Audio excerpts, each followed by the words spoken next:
Newstalk 550 KTSA. We're talking with County Commissioner for Precinct 3, Kevin Wolff, who had been retired from the Navy at the time of the 9/11 accounts and was working for, was it Citigroup? For Citigroup, yep. Citigroup there in New York, and actually saw it all unfold and felt the emotion and saw the aftermath and how the city was silent. But you talked about how they began right away to rebuild. The shops started open as quickly as possible. And it was very heartwarming and pretty amazing how we all pulled together. Oh, it was truly amazing. You know, they shut down the city because we still didn't know what was going to happen, and it was the very next day. And so, mass transportation, no cars. The only thing that was allowed to drive in New York City were emergency vehicles.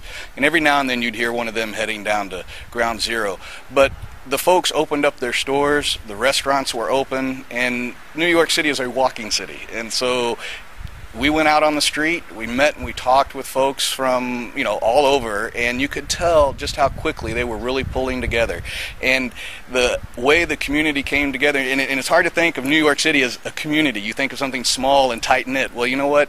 8 million people became tight-knit very quickly, and I can remember going down 3 days later, working the aid station from midnight to 8 a.m., having to walk across Chinatown at midnight with all the lights out.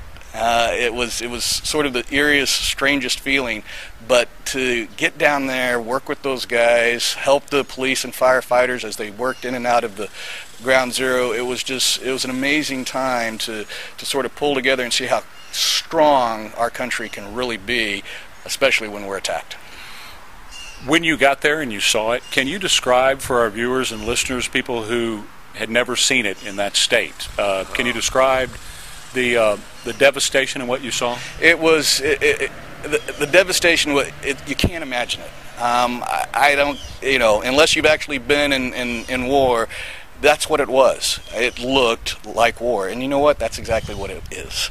And to see those two huge, beautiful buildings become a pile of rubble, and there's that sort of iconic picture that everybody recognizes where the outside slatting is still standing up. And after I got off that morning from working the aid station on Wall Street, we all walked down to Ground Zero, and thousands of people down there, but silent.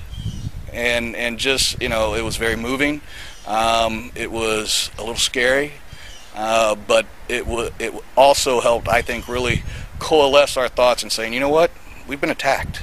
You know, we're going to defend ourselves.